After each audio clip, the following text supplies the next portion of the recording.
And now we welcome to Impact Talks Athia Carrim, the Interfaith and Education Director at the International Institute of Tolerance. Athea currently represents the Institute on the board of the LA Faith-Based Family Services and the DHS Community Engagement Roundtable. Upon her arrival in the United States, Athea took the opportunity to build bridges of understanding between faith communities and elected officials in the South Bay area. She was invited and served on a number of forums promoting justice and human rights following the tragic 9/11 attacks. Of note are the LA Human Rights Forum and the Justice and Peace Commission. She was also instrumental in changing the South Coast Ecumenical Council to the South Coast Interfaith Council, and she became its first elected vice president. Aethea was awarded Ambassador of Peace by the Interreligious and International Federation for World Peace in 2004. What a resume of compassion, tolerance, and just doing amazing work. Welcome to Impact Talks, Aethea. Thank you, Pam. Thank you for having me. You are so needed, but let's start from the top. Your journey takes you via a number of continents. Why did you choose to settle in the United States before we get into all these amazing things that you do? I don't think this was much of a choice. It was an Really? invitation, and we decided to stay. Oh, okay. I'm just not a person that has my feet implanted for roots. Right. If my husband says, let's go somewhere tomorrow and start something new, I say, let's go. You are quite an adventurer, huh? That's it. That's what life is all about. So, but you are originally from where? What's your heritage? I'm South African, Okay. born and raised in the Apartheid regime. Okay, we'll get to that. So now let me ask you this question. Women in general face all sorts of issues, and immigrant women are not exempt. However, I would like to know from you, from your Muslim background, what do you think Muslim women in the United States are facing today? Because recently, our newly coronated Muslim sisters in Congress actually told, I think, Al Jazeera, if you follow that interview, that Muslim women do not need to be saved. That was against the backlash of what they've been experiencing recently, because they've proven themselves to be quite the force to reckon with. And traditionally, we stereotype Muslim women, and especially women of color, as being, should be seen, not heard. Yes, that's a good one.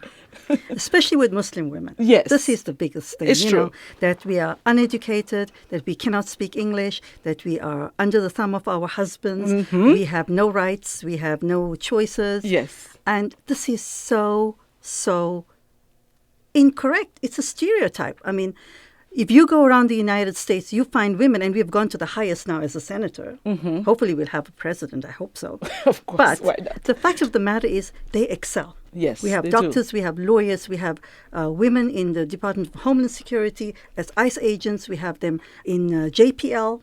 They are aeronautical engineers. I have two of my students that are becoming engineers. You see, the media plays a very big role in this country. Yes. And when I came here in around 9/11, I was so surprised that the history of Muslims coming to this country is so long. Wow. It precedes the idea of the slaves. It precedes it completely. And the idea that you have lived next to a Muslim for almost 30 or 40 years, and suddenly after 9/11, they are a problem. Oh, my God. Who is this person next to me? And yet the person lived next to you, shared bread with you, was compassionate to you. Yes. You had a great friendship. Your kids went to school together. And suddenly it becomes a problem. That's a very important point that you bring out. Now, recently, though, I think there's been a conflation of ideals or values. I have listened to, for example, our Somali Muslim sister, Ilan Omar, and sometimes I've been a little upset about how I feel like she's being perceived, and I want to hear your take on this. What do you think about some of the things she says about Israel, okay, and what she's talking about, the money thing, the money game in politics, and now she's being referred to or described as being anti-Semitic? I think this is something we ought to talk about, because Bernie Sanders and some others came out in her defense and said, you can definitely criticize a policy without necessarily having to be described as being anti-Semitic. I really want to hear what you have to say about that, because that's what your institution is really about. Yes, and I applaud Bernie Sanders for what he has said. It is so important. It seems like the concept of freedom of speech does not exist for the Muslim community. Sadly. We are told every possible thing you can think about. And if you look at the history of Muslims in the United States, they are the most contributing members of this society. You very rarely have to find them living on Social Security, not going to college. I mean, the idea of college, we are not talking of children born in the United States going to college. Yes. We are talking of immigrants that have come, that are doctors Yes. and lawyers and engineers Yes. who have already come with the set. Yes. They didn't have to come to the United States to think that education is important. They came educated. So do you think maybe her immigrant, because she's from Somalia, that too? So I'm kind of feeling somehow that there's a prejudgment that's going on there. Do you think that the same judgment would have been made if she had been a white Muslim woman? Perhaps. I'm not sure. I don't know. Yes, because there's a tendency that we all carry a baggage. If we come from Africa and the Middle East, we carry a baggage regarding the Arab-Israeli conflict. Absolutely. Okay? And if you are for justice and you are for compassion, you cannot close your eyes to one thing and open your eyes to another. Absolutely. The Arab-Israeli conflict is as tender and as explosive as speaking about the black conflict, the idea of race in this country. Yes. It's like this big white elephant in the room that nobody wants to even look at or talk about. Well, we're talking about it, and we will continue to talk about this. And you're going to have to come back on Impact to have more discussion. But I wanted you to tell our listeners about what your organization is about. Okay. Our organization... Yes, because we already went into all the conversation, yes, because I we just had to did. get that off my chest. Thank you. Thank you. I'm glad that you did. Yes. Our organization is fairly new in the United States. We're only 11 years old.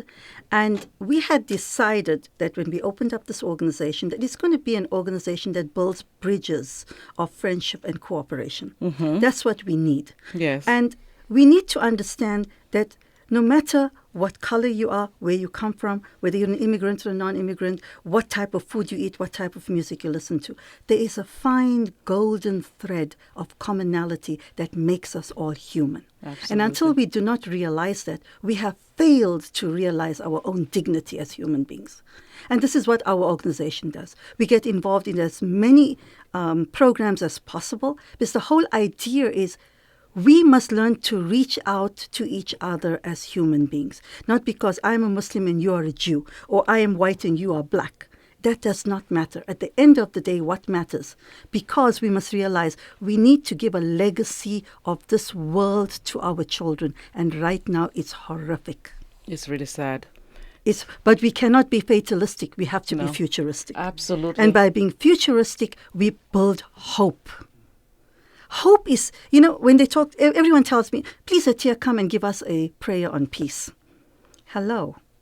As long as we are on earth, we're talking of peace. That's Did true. we ever enjoy it? Coming from Africa, we'd know, from the colonial era. Coming from the whole era of post-colonialism, of the idea of creating our own governments and our own constitutions, we realize so much what it is being human and what it is being dehumanized.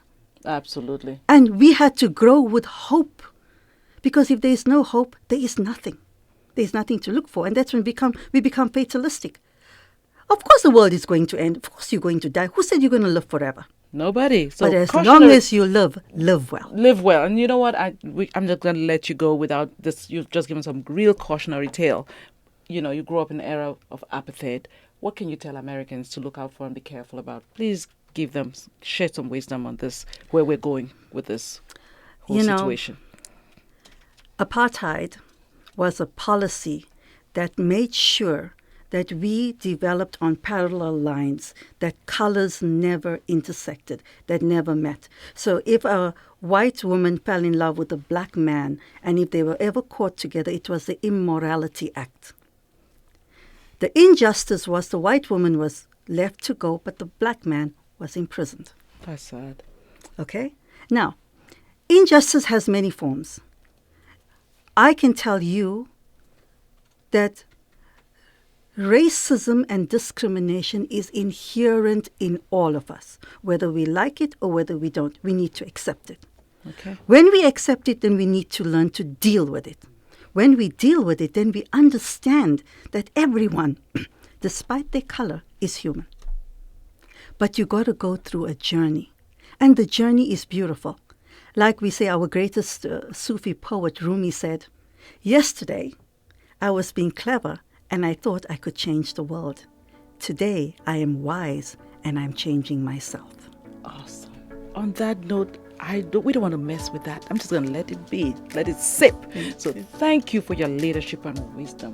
And we hope you come back on Impact. Thank you so much for having me. Oh, that's just amazing. This is Impact with Pamela and Chang on Pacifica Radio, KPFK 90.7 FM. I don't have to say anymore. We've come to the end of our show, Impact. If you enjoyed it, please subscribe to our YouTube channel, TIMTV, Voice of Immigrants in America. See you next time on Impact.